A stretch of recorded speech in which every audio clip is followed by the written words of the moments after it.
Hello, we're back. It's a Thursday live stream to help you with your English, and I've really missed not doing this over the summer. And Have you? Yes, I have actually. I Yeah. have, and obviously not seeing my good friend Lynn. So Yes. if you've just joined us and you have no idea what this is, we're going to help you with your English. We're two English teachers. My name's Craig. I'm an English teacher online at the moment, 100% online, but I have written material for the website mansioningles.com where Spanish speakers can study English, and we also have some paid material there for people who would like to study on their phone. And we have a podcast at inglespodcast.com. When I say we, not Lynn and I, but myself and another friend do a weekly podcast for any speaker of any language who wants to learn English. And if you want to speak English, go to the website englishcraig.com where you'll find details of my conversation courses. We're in the middle of a lovely course with some wonderful students in small groups, and next week they finish, and then in 2 weeks the new courses will be starting. So if you'd like to practice your English, send me an email and I'll explain more.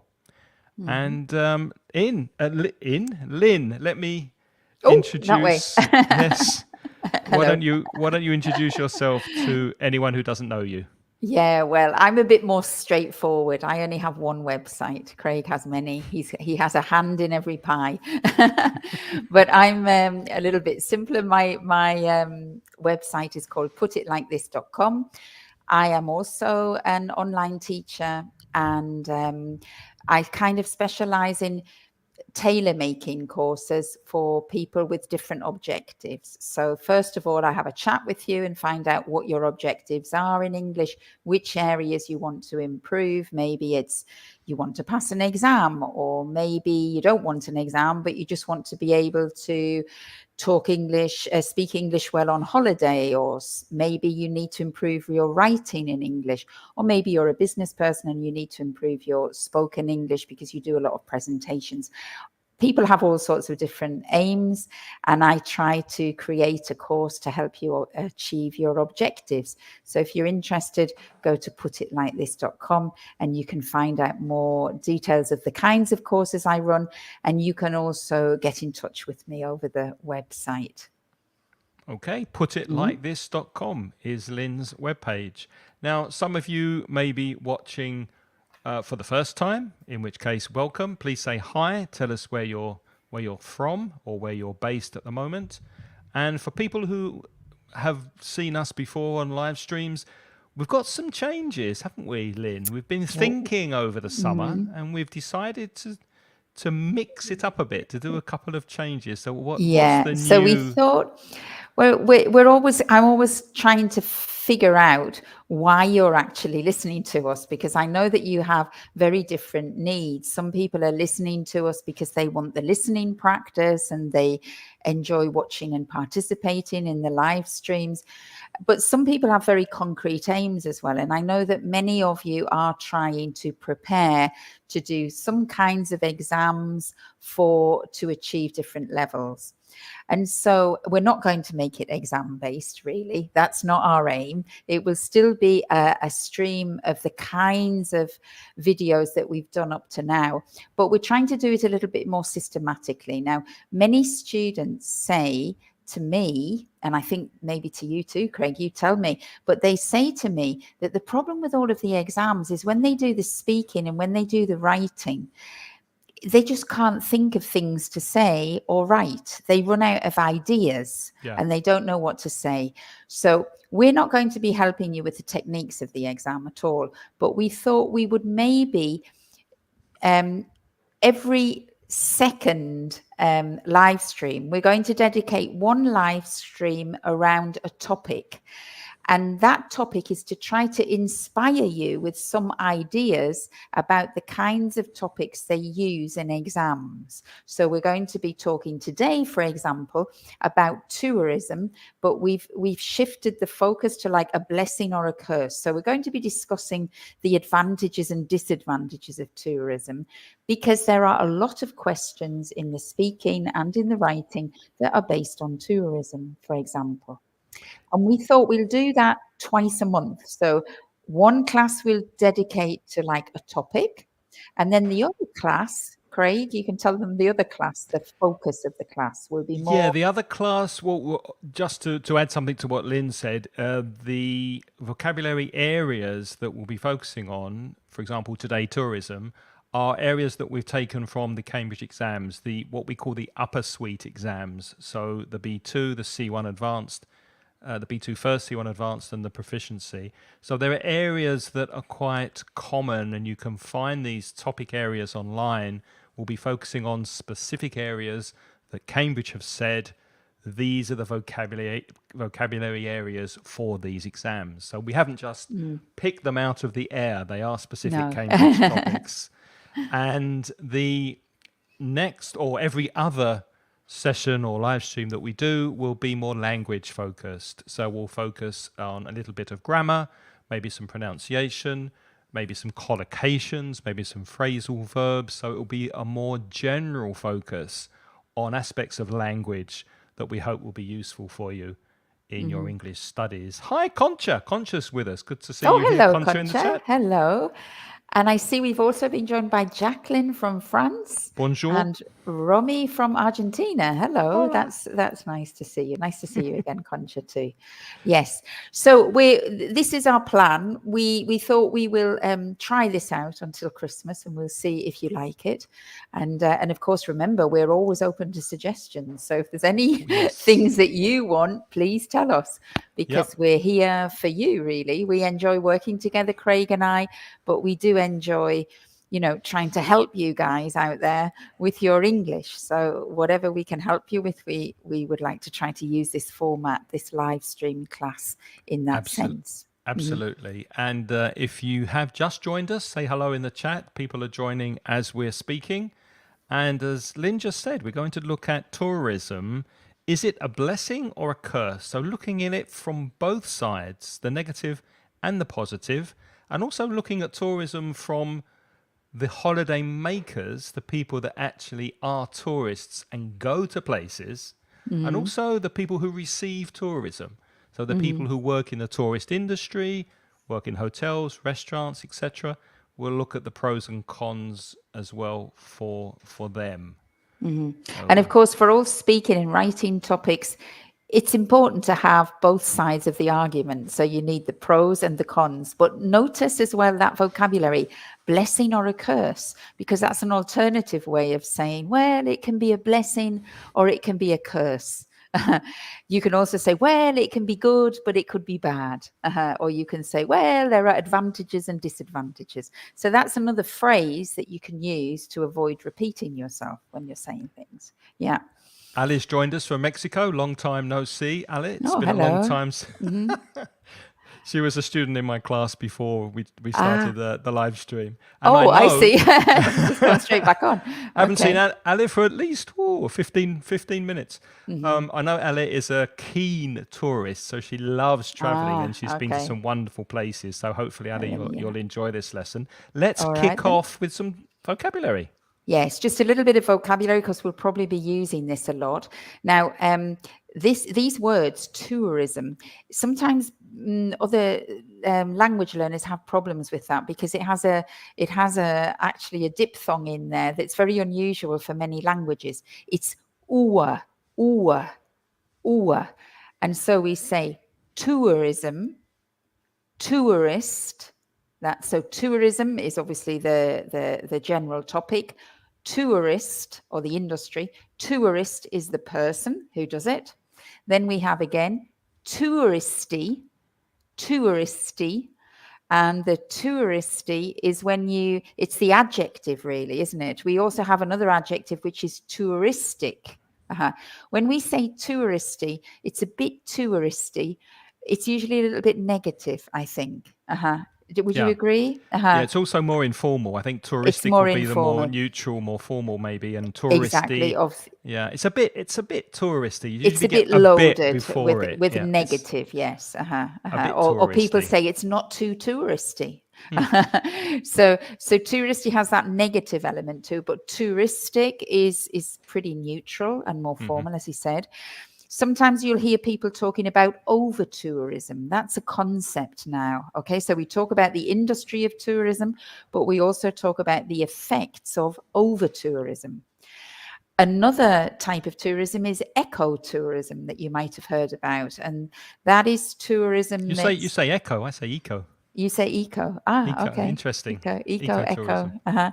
And maybe you're right. It's eco. Maybe I'm just being I think Spanglish both there. are Ecotourism. I think both are possible. Ecotourism, and that's of course people who are very concerned about the environment and they don't want to damage the environment. So, and they also want a kind of tourism that's more sustainable, sustainable, which means that it's not going to damage the place, but it's going to enrich the place, and it's not going to be there's not going to be over tourism, which can be damaging.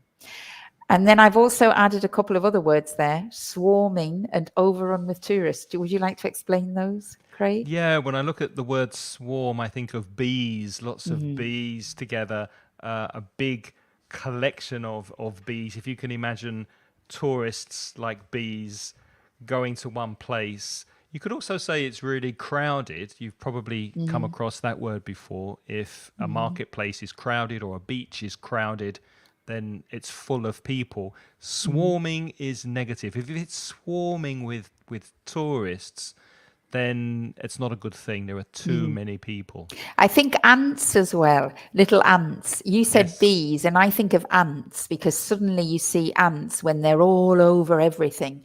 That's the idea that everybody's moving and it's very full. The pronunciation we have to watch as well with swarming. Even though it's written with an A, the pronunciation is O, swarming, not swarming, swarming. Swarming, and overrun with tourists is very similar. It's just too many tourists, and obviously that's not sustainable. Okay.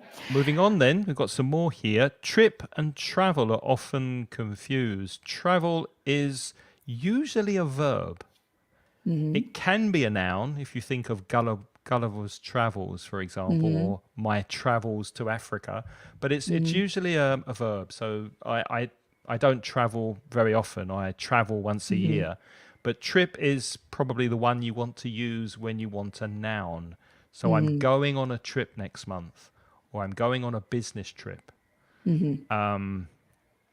which is here, going on a trip and going on a journey. Trip and journey are also confusing sometimes because journey is usually just from one place to another place. For example, the journey from Valencia, where I live, to Madrid takes about 2 hours by train. How long is the journey? How long does it take you? Which is different from a trip because a trip might have many journeys inside it. So there's the journey to the airport, then there's the journey from one place to another place. Do you want to do the others, Lynn? Yeah, so holiday makers is another word for tourists. They are people who are on holiday, so they don't live in the area where they are staying. Visitors is another alternative for holiday makers. You'll see that we're giving you lots of synonyms because, of course, in the writing or in the speaking, you don't want to keep repeating yourself. And you will get more marks if you can use paraphrases of things. So holiday makers, visitors, tourists, foreigners. Now, again, that's a tricky one to pronounce. That's very tricky, isn't it? Foreigners. Foreigners. Foreigners.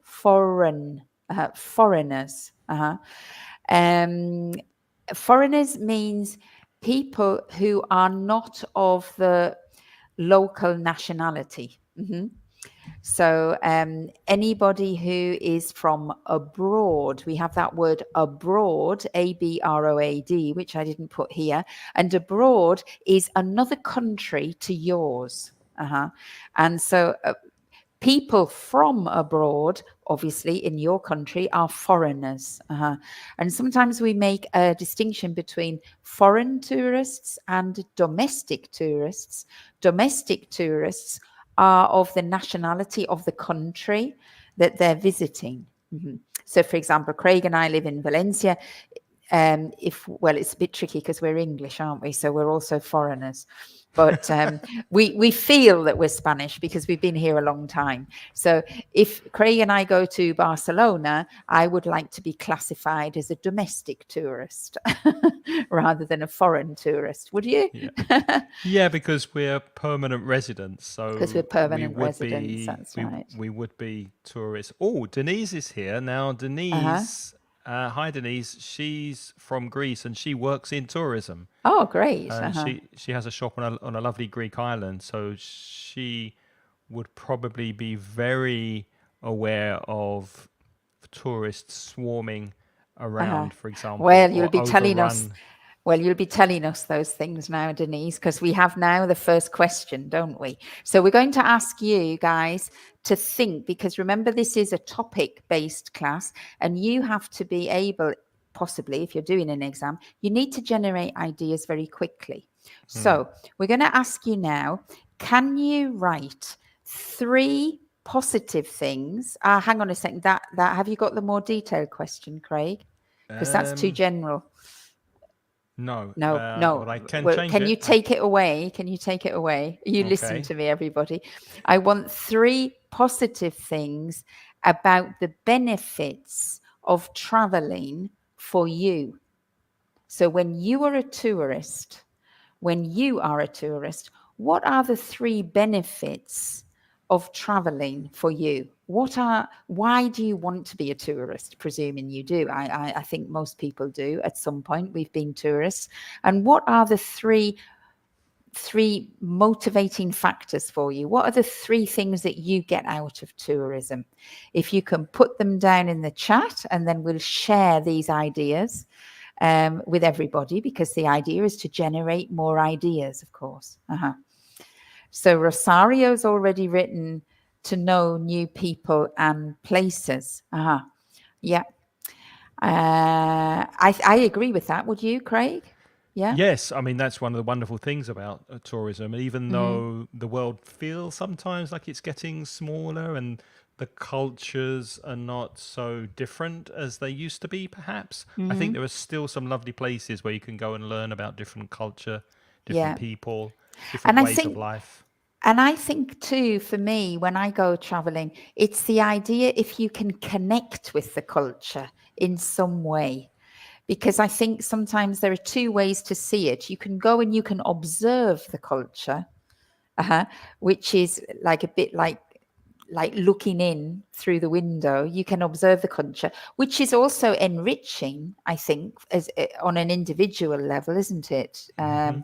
But it's lovely as well if you can actually connect with the culture in some way. I don't know, by sharing food with people from the area, or sharing an experience, or sharing some time with people who are from the local areas. I think that's lovely. That's one of the big buzzes for me when I go traveling, is if I can actually connect with the culture in some way. Yeah, and also if you can speak a little bit of the local language, then that opens other doors for you to be able to speak to people and get to know how they live, what food they eat, and what they enjoy doing. Yeah. Conscious as being in contact with people of other countries, to know, or to get to know different cultures. Denise, knowing other cultures. I think also, and if we take that idea about knowing other cultures, would you agree that you think, like, why do we want to get to know other cultures? And I think it's because when we get to see other cultures, we actually begin to understand our own culture. We kind of live, don't we, in our own culture, and we're not really aware of it. It's that we take it all for granted, don't we?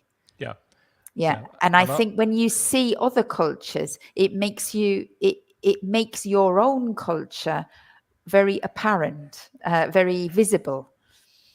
And then of course you start doing this compare, don't you? You know, Yeah. like, oh, I like it the way we do it, or oh, I don't like, they do it much better than we do it. I Have can't you had believe that experience? these. I can't believe these Spanish people eat so late at night. Was a comment my friend made in July when I was traveling with him. My English friend Yeah. said, "I can't. Why are they eating at 11 p.m. in the evening? It doesn't make sense." So yeah, different differences. Hello, Nacho. Nacho's with us. Good to see you. Knowledge of new cultures, new languages, and different people. Yeah. And different people. That's right. And Ale, to know different cultures, understand your place in the bigger world. In the bigger world, yeah. And I think that that's a really important point. I like that one, Ali, because I think also when you do travel, you begin to realize as well your place. And it's much smaller than you initially imagine. Is that Yeah. right? Yeah. Would you say that? Yeah. Absolutely. Uh-huh. Yeah. Yeah. Trying Have a you different food uh-huh, as well. different foods? Have you got any more, Craig? Did you think of any more than the Any ones more? we've written?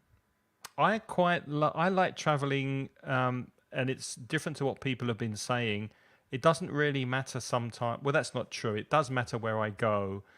But one thing I love about traveling and getting outside of my comfort zone and outside of my habits and routines is that you take a step back and you see the life you have where you permanently live on a day-to-day basis. You see it in a different way, especially if you go to a country where the traditions are different, maybe the income of the people is different, and you just get a different perspective. And I always come back really appreciating my life that I have. Yes. So it's nice to take a step back, step out of your life and your routine and look at it like from above, because you're in a different culture and different environment. I find that really refreshing. So that's like getting the perspective, isn't it? We would kind of say that.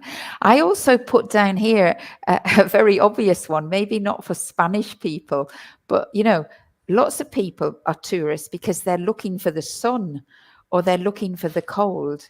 You know, people who live in very cold climates, they're desperate for some sunshine. And I mean, that's a big driver of tourism in Spain. Many English people come to Spain because they are desperate for some sunshine. Same for the Germans.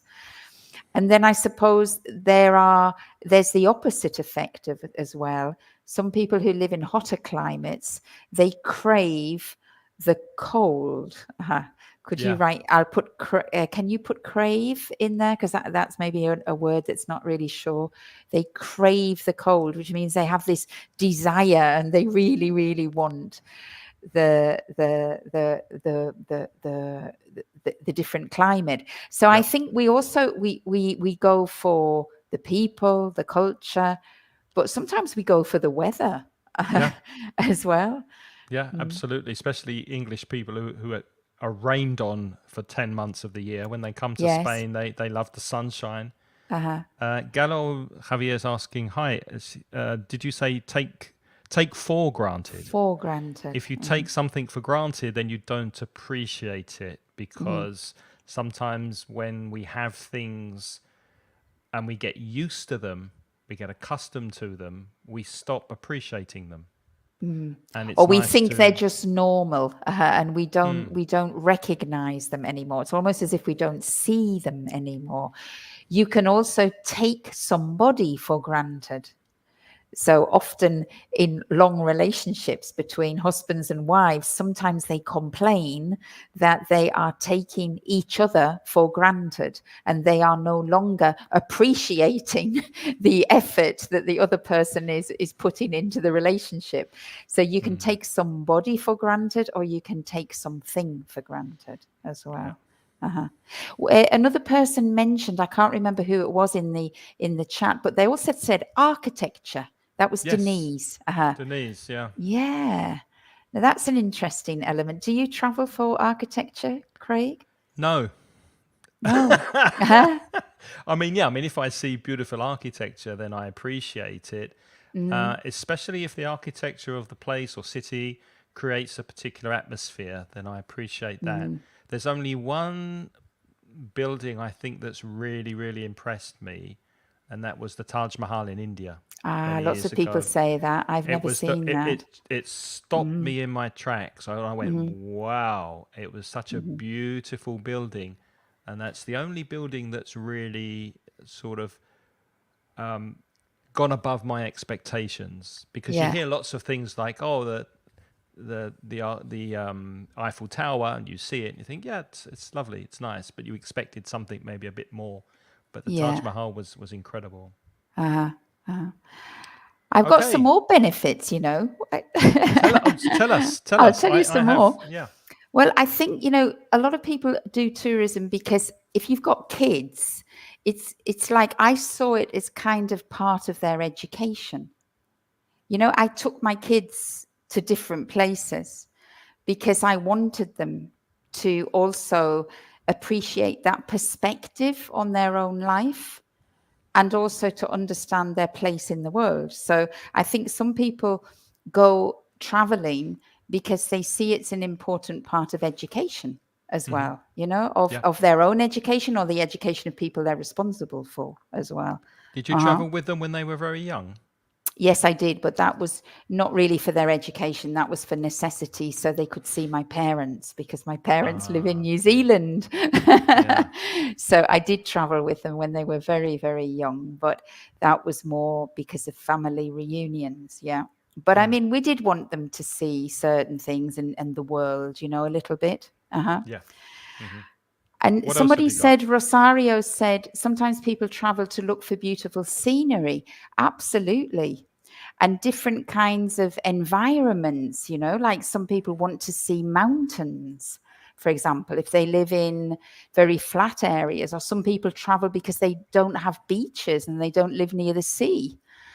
Hmm. Um, so absolutely, I think the environment is a big motivator in attracting us.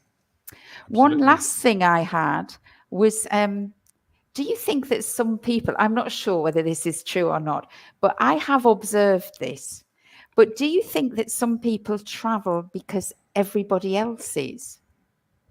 Possibly. Yeah. Because they, or maybe they, like if they're in a relationship or marriage, maybe one of the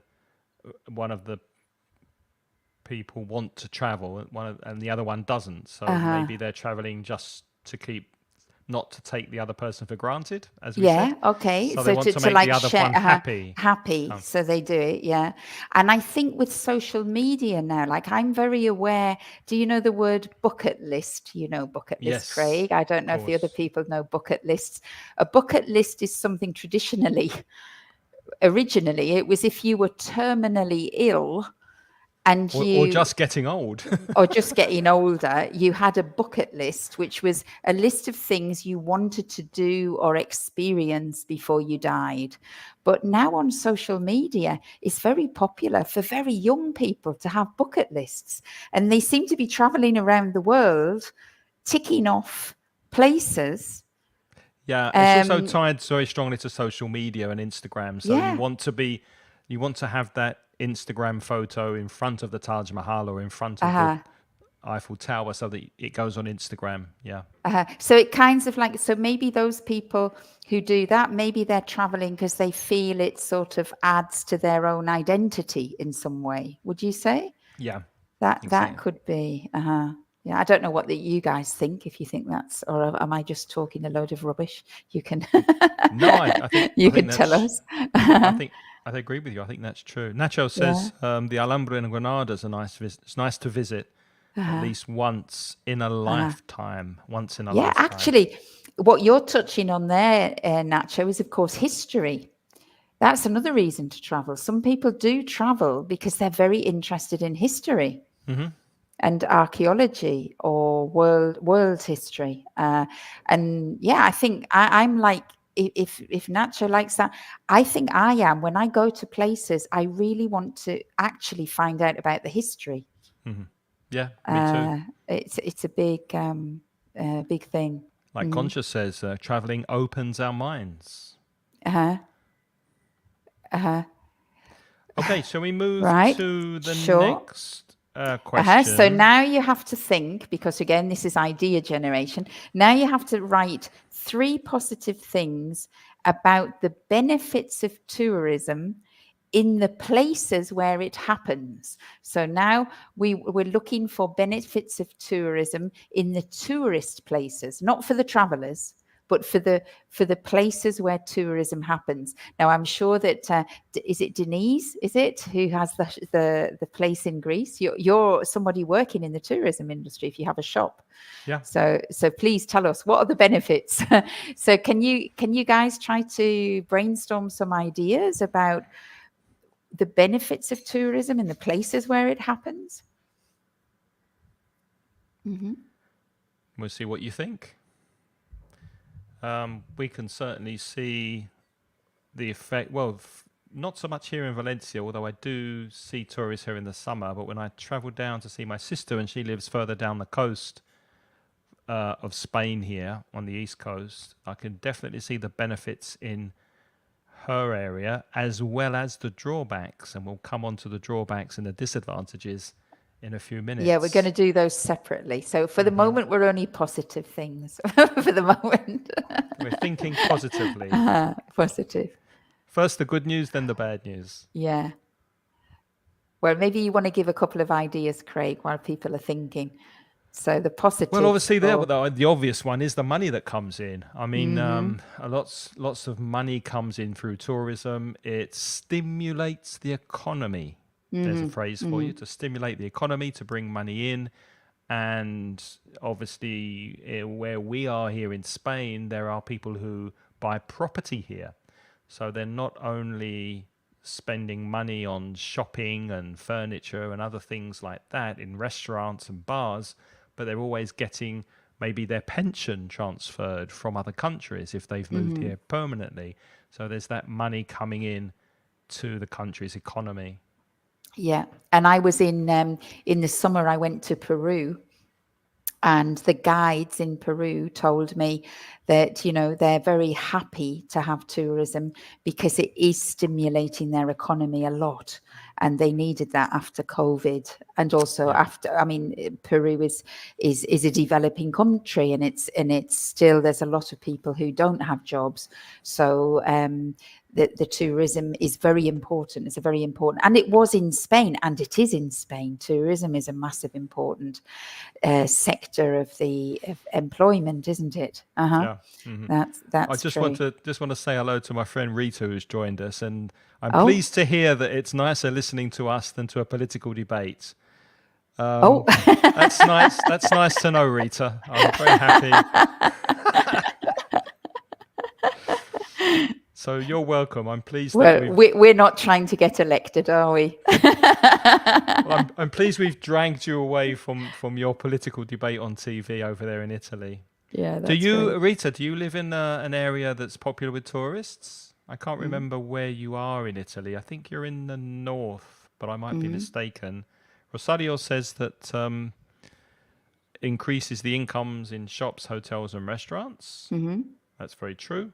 More jobs for everyone, really. I mean, it's as I said, it stimulates the economy. Most people benefit from tourism financially. Development in different areas, infrastructure. I think we had that on the list, didn't we? Yeah, we did. And I think that is important because, of course, when tourists come, you usually find that the roads and the services, the bus services, the transport systems, they all benefit. And that benefits local people too, because maybe before their town was quite small and they didn't actually have money to invest in roads and access and transport. And that really does it makes a massive change on the infrastructure of a place. Yeah. Did you notice that in Peru where you were? Did you notice the infrastructure? No, the infrastructure hasn't quite. The roads weren't very good, not yet. But you do see that, for example, the airports. There's more airports. There's a new airport being built outside Cusco, and there is definitely a lot of people using the roads. I'm sure the roads will get better. It will get better soon. One thing I noticed, though, this is another thing, is that I thought tourism often really benefits the, let's say, the upkeep of the cultural heritage of a place. That's what I saw very much in Peru, because Peru has, of course, lots of history with the Incas and Inca ruins. And Ignacio mentioned the Alhambra in Spain, for example. Granada has got these fantastic ruins. And of course, it's very expensive for governments to maintain that cultural heritage. And if you have tourism, you find that there is more money to be spent on that because, of course, the cultural heritage is the draw, isn't it, for the tourists?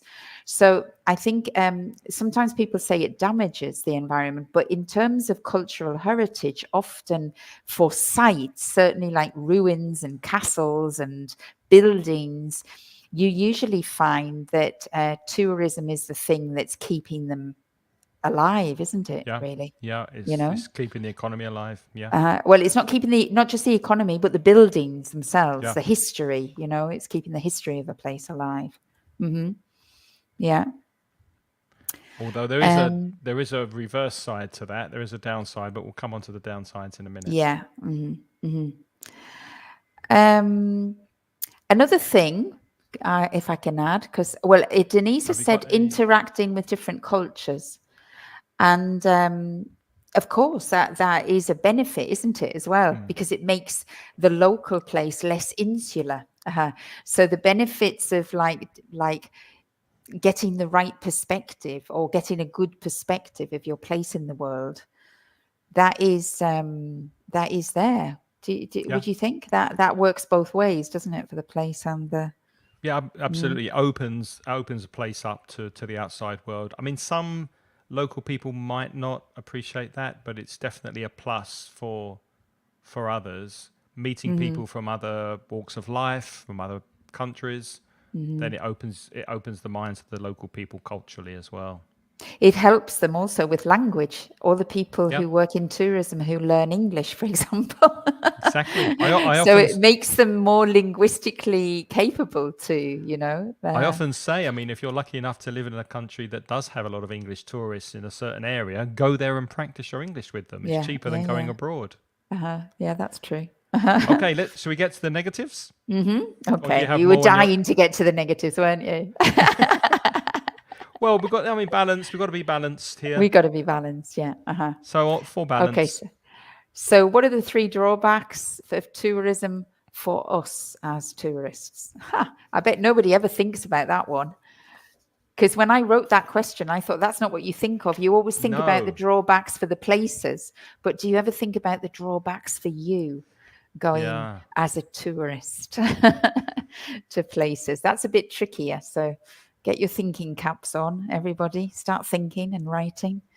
And I've added a couple of things to the list that you prepared as well. There are quite a few. There's quite a lot of drawbacks, actually, for tourism as tourists.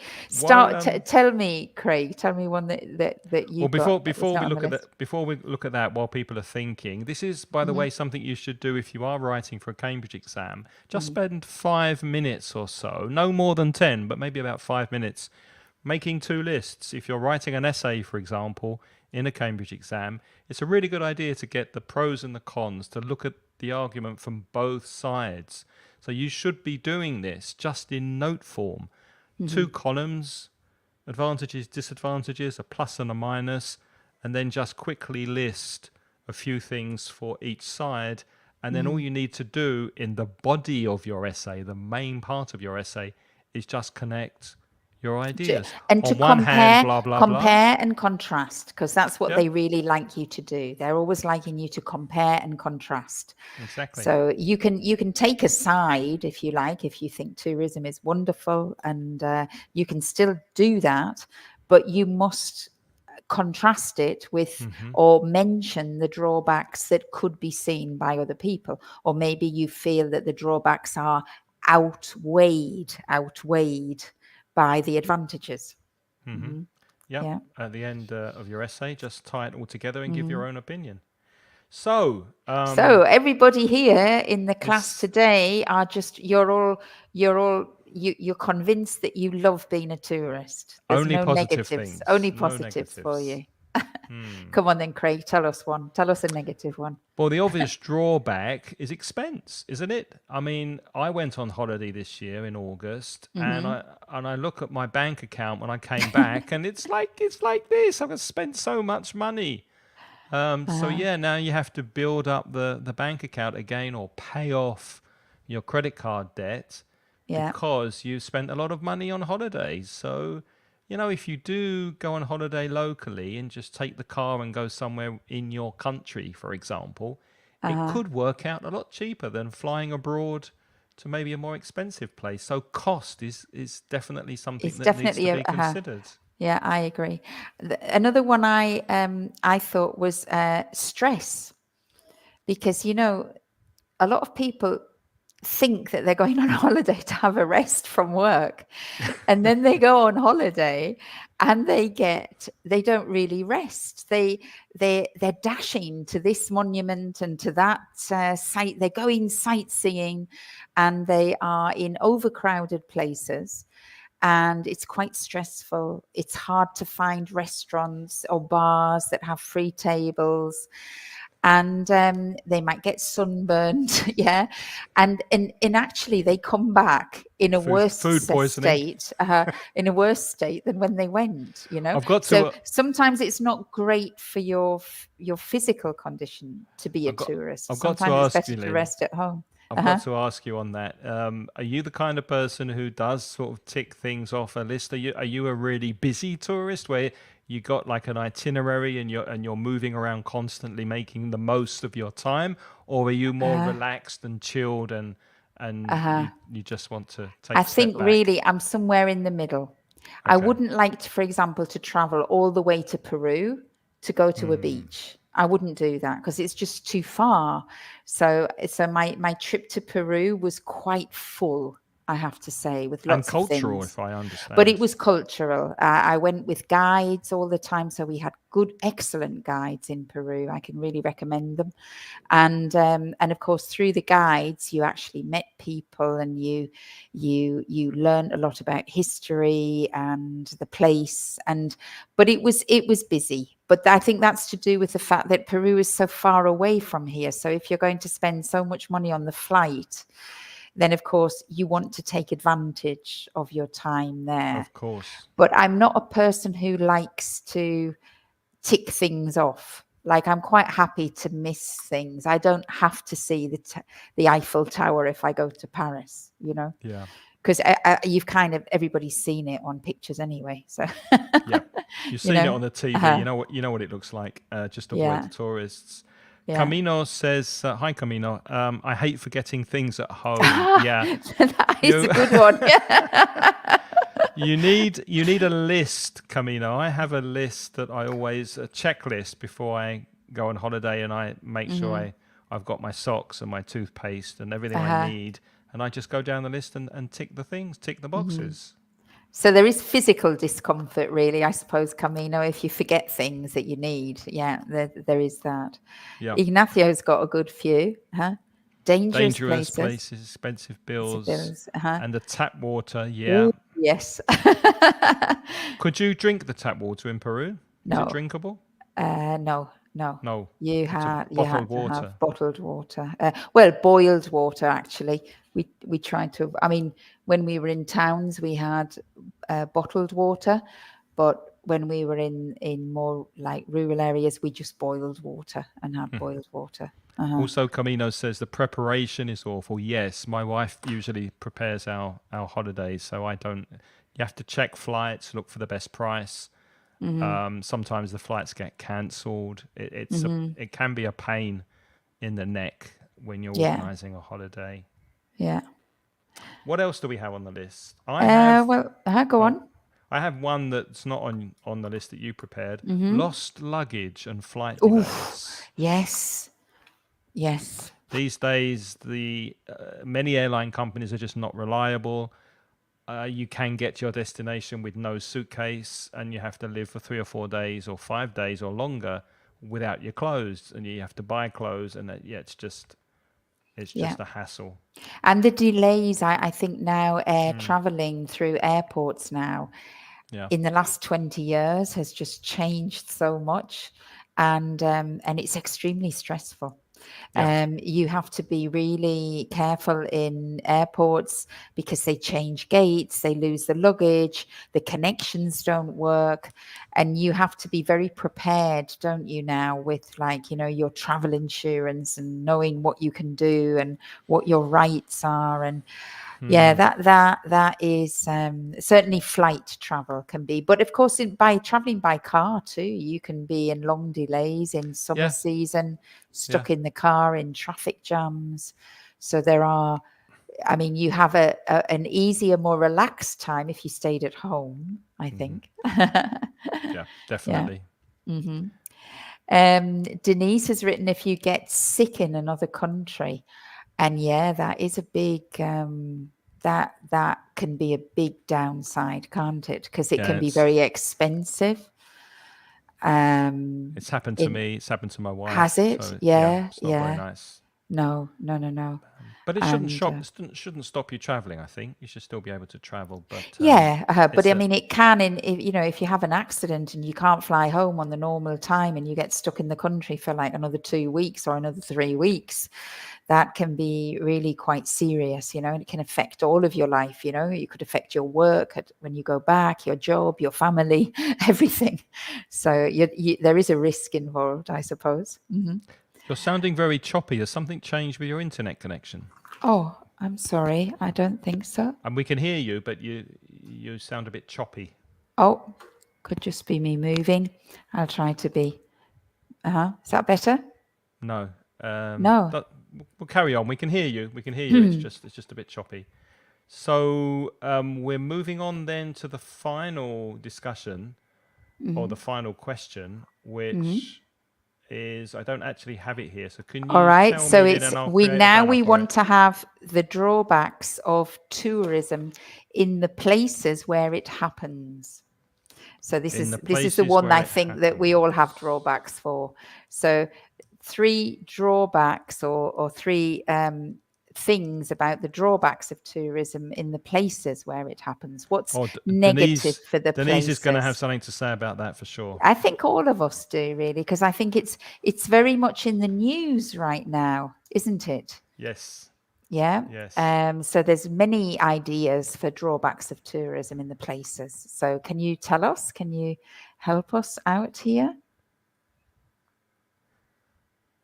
We'll give you a few minutes to write your suggestions and ideas. And if you are Oh, watching Ale has live, given a let us lovely know word. Sorry. who you are. If you are watching live, say hi. Let us know where you're from. Gentrification, lovely Vacation. word. Yes. Beautiful, Ale. Are you going to explain what it is? Craig, or shall I? I think it's where you make things more modern, but also at the same time more expensive. So, whereas if you have a lovely beach fishing village that's not too expensive and with just local people, and suddenly it gets discovered and everybody starts visiting and they build hotels and they build these really expensive modern bars for drinks, then it just gets too expensive, basically, even for the local people. And as I think you touched on, Lynn, that was a big problem this year in some Spanish resorts.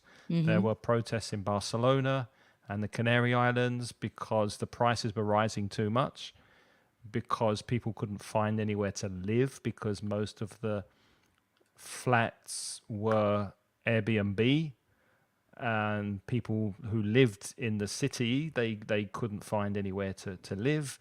And I think I read a case about a doctor who worked, I think it was on In Tenerife. Mallorca, Was it or Mallorca? Mallorca, and he lived in a caravan.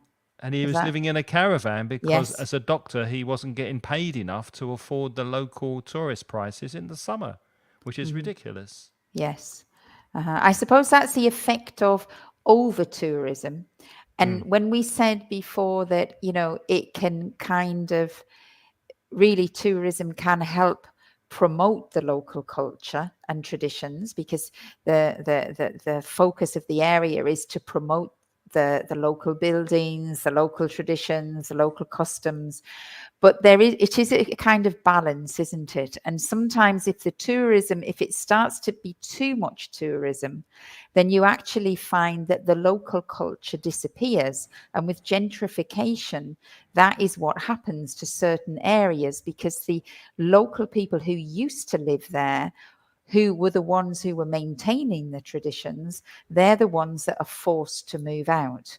And so really it can have an overwhelming impact on the local culture and the local traditions, and it can change them completely. They kind of become like stereotype cultures and traditions. They're not real. The real local people don't live like that, and the real local people don't have those traditions. But it's just something kind of fictional, which is maintained for the benefit of the tourists. Exactly. And Yeah. Some more comments coming in. Crowded, natural, crowded, CROWDED. Crowded places, traffic jams, too much noise. Yeah. With the discos and the bars and the kids. Denise also says noise, no available space, especially for parking, no parking spaces. And the tourists sometimes don't respect the places they visit. Yes, graffiti. And absolutely. yeah, that's a problem. Yeah. And I think also another one is that, again, it damages the local patterns of economy. I've noticed this in some areas of Valencia, where there were like people lived in areas in Valencia city, but then the type of businesses that are around, like before there might have been a little local shop and a fruit shop and like the local businesses which supplied the people, the demand suddenly is for businesses to supply the tourists. That's kind of gentrification, but it's it's the idea that the whole pattern of the economy changes, and it becomes wholly focused on tourism. And then of course that's also a negative for employment, because the type of employment maybe is no longer, there is no variety of employment for the people. It's only in tourism, like local fishermen, for example, stop fishing, or because they can make more money in tourism. So the fishing industry or business in a local town disappears. And also, we mentioned before about the advantages of having English tourists, for example, speaking English, where you could go and practice and improve your English. That has a flip side, and I've seen it here where my sister lives, where the English people who live here permanently, or even the tourists who come to visit during the tourist season, they expect the locals to speak English, and they open up businesses sometimes. So I've had an experience where my wife and I have gone into a restaurant or a bar and ordered in Spanish, but the business owner doesn't speak any Spanish. Yeah. Because they're there to service the tourists and the English. So that can be a big problem. You don't expect your local community to be overrun by tourism to the point where the business owners only speak English and you can't communicate in your own language in your own country. I guess as a summary, we could say it's a balancing act. That's a good one. That's a nice little phrase for you. You could say really it's a balancing act, because I think it is important that tourism is managed, isn't it, wisely in the place where it is. Because if it, as you said before, if it flips too much to one side, it can be very negative for all concerned. Okay. Right. So shall we wrap? We've got about 5 minutes. What we're going to do now is to give you an example of what you might have to do if you're taking a Cambridge exam and you get one of the speaking questions on this topic of tourism. Uh-huh. Now, I know not all of you are doing exams, but I think it's useful for you to listen, because what we've done during this class is we've generated a lot of ideas. I hope And you can remember vocabulary. them, Craig, No. and vocabulary. Okay. And in actual fact, in Cambridge exams, usually there's a part of the exam where two people you have to speak together for 2 minutes, discuss a topic, and then you have 1 minute to decide on the answer to a question. This is called the collaborative task. And obviously, it's taken us 40 minutes to discuss all of this. So you see, there's plenty of things to say. But funnily enough, some people really do find that they go blank in the exam and they have no ideas, and Yeah. they just repeat themselves all the time, Yeah. which is something that you have to try to avoid. So Craig and I are just going to do now, we're going to play students. We'll probably try to be about C1 level, do you think? Well, Yeah, for this let's one? not be over ambitious. Well, we won't be going at the rate which we shall try to modify our language a little bit, slow down a little bit, just to Hopefully give we'll you a pass. feeling of how you can incorporate the ideas that we've said in a Cambridge task. So I have to share my screen now, don't I, Craig? Yeah. Yeah. Yeah. And while you're listening to us, make sure that you notice how we're dealing with the task. So we won't reach a decision, I hope, too quickly, because that comes in the second part. We're going to ask our partners' opinions, give our opinions, ask their opinion, agree and disagree, and also move the task forward. So listen for us doing that as we go through the test. It's only 3 minutes. It's not very long. It's not very long. Here we go then. Okay.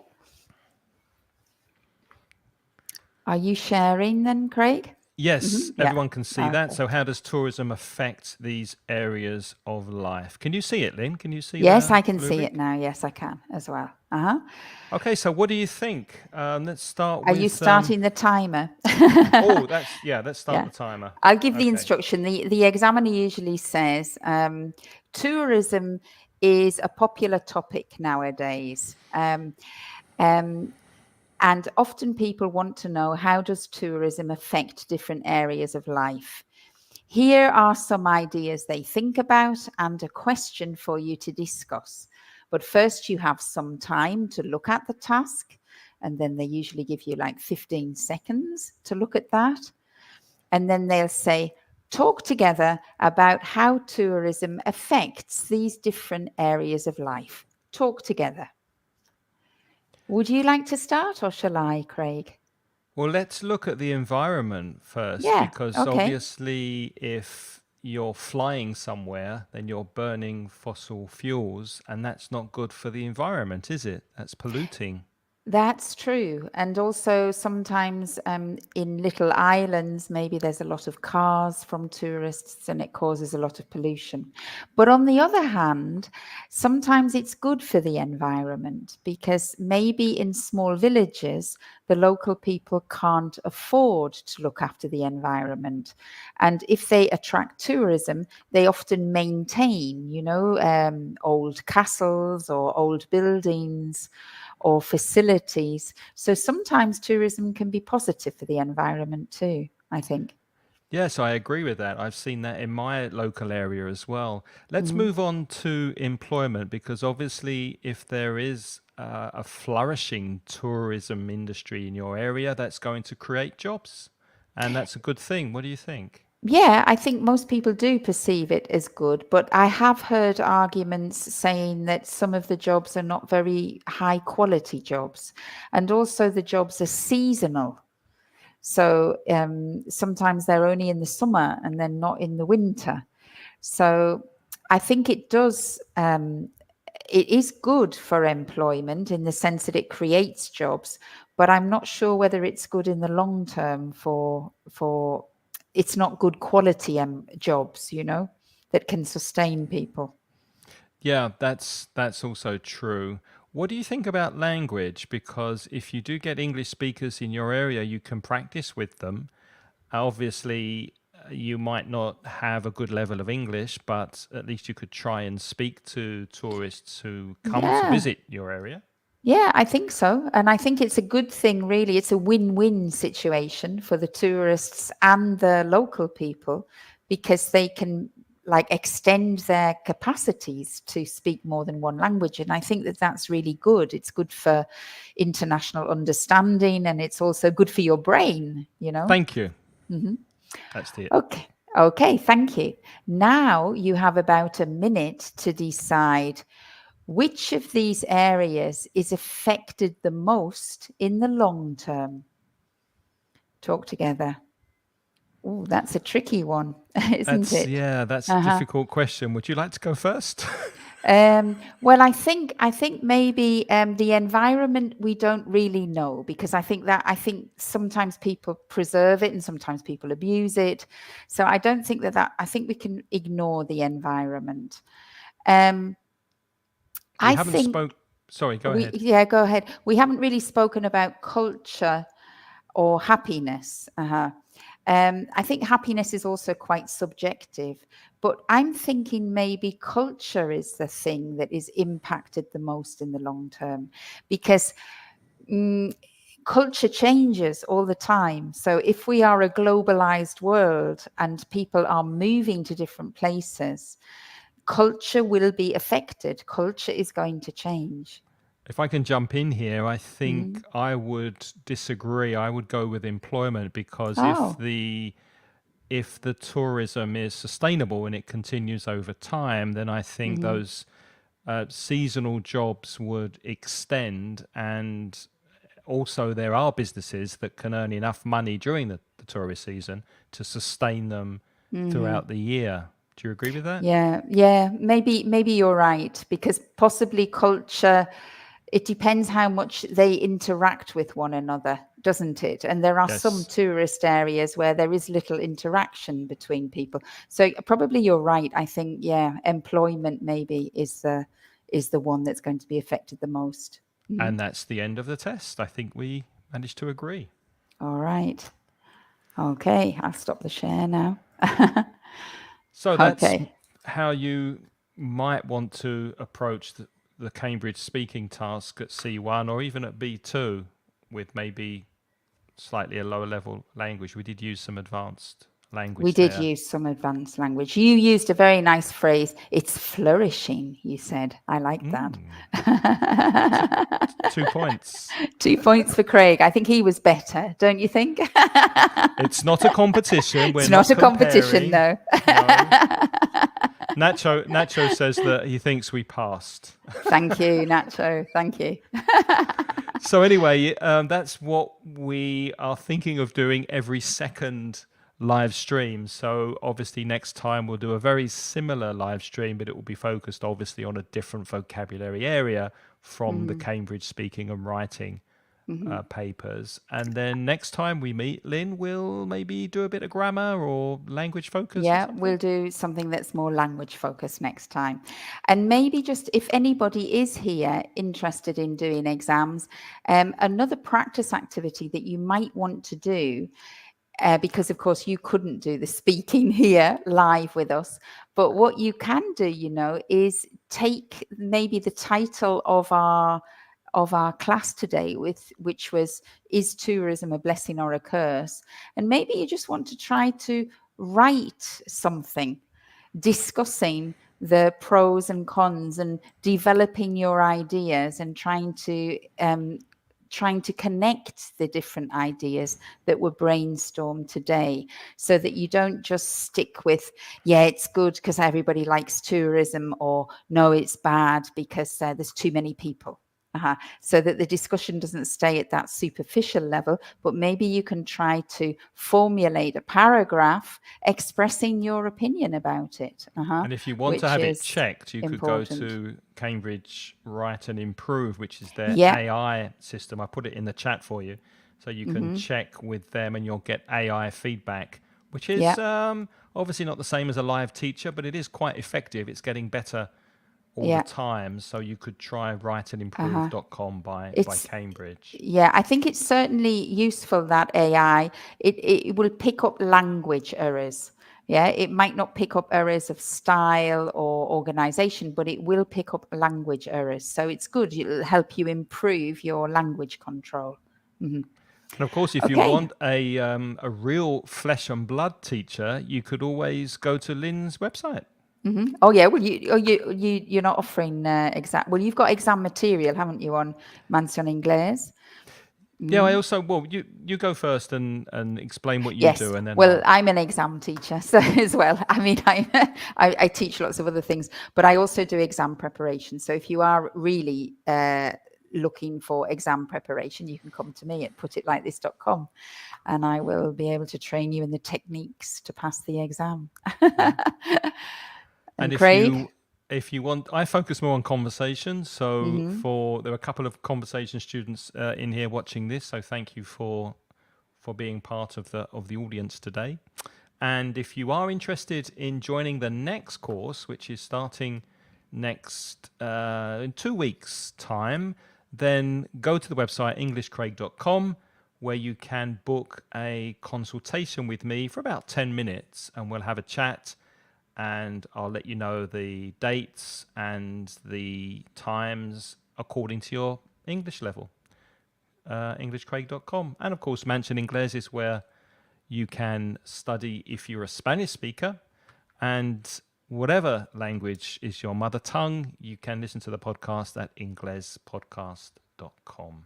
You have so many websites. It's amazing. I know. Yes, Thank you, like Concha. Amazon. Thank you, Concha. It's lovely to see you here. And hope to see you again next time. We'll be back in 2 weeks. And thank you for your comments, everybody. You participated really well today. Thank you. Well done. Good job, everyone. We'll see you next time. All right. Bye-bye. Bye.